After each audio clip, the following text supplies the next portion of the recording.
আসসালামু আলাইকুম। প্রতিদিন মতো আজকে নতুন একটি ভিডিও নিয়ে চলে আসলাম। সবাই কেমন আছেন? আশা করি ভালো আছেন। আপনাদের দোয়া আমিও ভালো আছি, আলহামদুলিল্লাহ।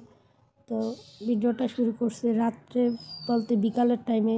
আপনাদের ভাই এই যে কুমড়া শাক নিয়ে আসছিল বাজার থেকে। তো এখন এই যে টাটকা টাটকা শাকগুলো কাইটা নিব, কারণ শাক টাটকা টাটকা কাটতেই ভালো হয় আর কি। তো এখন এই যে কাইটা নিব। তো আশা করি সম্পূর্ণ ভিডিওটা দেখবেন, স্কিপ করবেন না। ভিডিওটা দেখবেন এবং আমার পাশেই থাকবেন, লাইক কমেন্ট শেয়ার করবেন। এই যে এখন এই শাকগুলো কাইটা কুইটা নিব, যাতে কারণ শাক কাটতে অনেক সময় লাগে, শাক বেছে বেছে পরিষ্কার করতে অনেক সময় লাগে, অনেক ঝামেলার ব্যাপার। তো আগে এগুলো কাইটা কুইটা রাইখা দিলে পরে সহজ হয় রান্না করতে, যাতে কালকে তাড়াতাড়ি শাকগুলা রান্না করতে পারি। কারণ শাক ধুইতে অনেক সময় লাগে, বালি থাকে। যদি এটা হচ্ছে পরের দিনের ভিডিও। এখানে মাছ ভাজতেছি, কুমড়া শাক দিয়ে মাছ দিয়ে রান্না করব, আলু সাথে দিব। কুমড়া শাক দিয়ে আলু দিয়ে মাছ দিয়ে রান্না করব।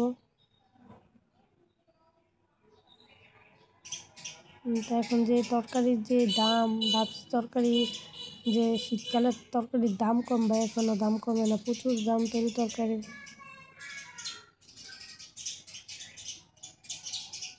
তো এই যে এখন মাছ দিয়ে কুমড়া দিয়ে রান্না করব। আশা করি আপনাদের ভিডিওটা ভালো লাগবে এবং আমার পাশেই থাকবেন। বেশি বেশি কমেন্ট করবেন, লাইক শেয়ার করবেন।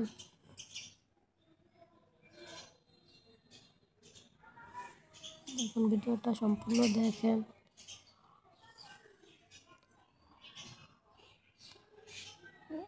একদম কচি শাক তো দেওয়া শাকে, এটা তো গ্রামের এটা কুমড়া, অথচ আমাদের বাড়িতে, আমার শ্বশুর বাড়িতে অনেক শাক। আর এখানে দেখেন কিনা খাইতে হয়, তরকারিও যে কিনবো তাও না, অনেক দাম। আর শাক সব হয়েছে গিয়া সার দেওয়া শাক বাড়িতে, অথচ শাকের কোনো অভাব নাই। আর এখানে শাকের এত দাম, কিনা খাইতে হয়, করার কিছু নাই। বাড়ি থেকেও নিয়ে আসে, যখন আপনাদের ভাই যায় বাড়িতে তখন অনেক তরি তরকারি আনে। আমার শ্বশুর বাড়িতেও প্রচুর তরি তরকারি আছে, আমার বাবার বাড়িতে নাই। তারপর আমার বাবার বাড়ি থেকে যেমনি সংগ্রহ করে দেয়।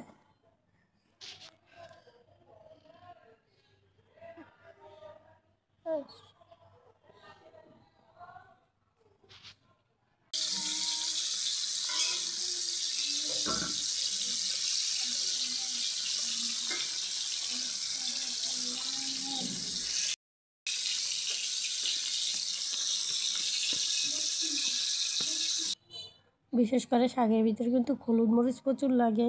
শাক একটু ঝাল ঝাল হলেও ভালো লাগে, আর হলুদ লাগে অনেক। অন্যান্য তরকারির তুলনায় শাকের ভিতরে একটু হলুদটা বেশিই লাগে। তো যে এখন হলুদ মরিচ সব কিছু দিয়ে দিলাম। আমি শাক রান্না করলে কোনো মশলাই ব্যবহার করি না, শুধু হলুদ মরিচ পেঁয়াজ তেল এগুলোই ব্যবহার করি। একদম সাধারণ সিম্পলভাবে রান্না করি। অনেকে দেখি মশলা ব্যবহার করে শাকে, আমি প্রায় অনেকেরই দেখছি, কিন্তু আমরা করি নাই, কারণ আমাদের কাছে ভালো লাগে না। কোনো এমনিই রান্না করলে শাকের স্বাদটা বেশি পাওয়া যায়।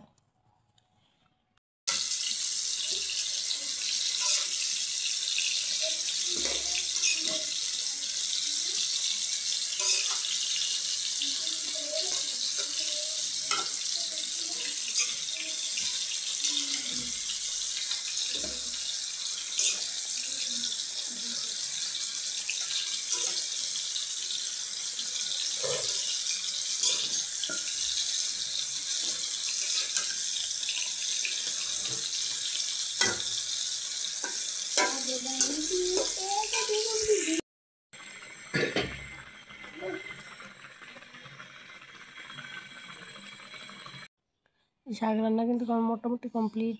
এখানে শাক দিয়ে মাছ দিয়ে রান্না করছিলাম, এদিক দিয়ে ডাল রান্না করছি।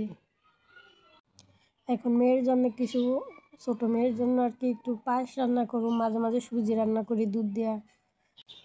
পোলাও চাল দিয়া অল্প সামান্য করে মেয়ের জন্য পায়েস রান্না করি, দেখি মেয়ে খায় কি না।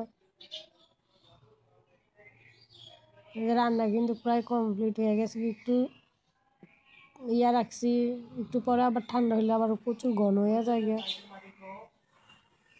ছোটো মানুষ তো বেশি ঘন কইরা রান্না করলে খাইতে পারবেন, তো একটু পাতলা পাতলি রাখছি,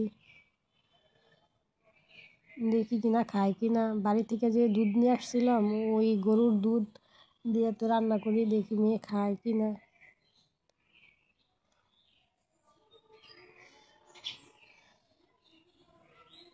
অনেক সুন্দর গ্রাম পোলাও চালের, তো এখানে প্রচুর গ্রাম, একদম মোমো করে গ্রামে। মেয়েরা কখনো খাওয়াই নাই, তো এখন দেখি খাওয়াইয়া, দেখি খায় কিনা। এই যে মেয়ের জন্য নিয়ে আনিছি, মেয়েরা এখন দেখি খায় কিনা, খাওয়াইয়া দেখি। কারণ সব কিছু খাবার একটু একটু অভ্যাস করতে হইব।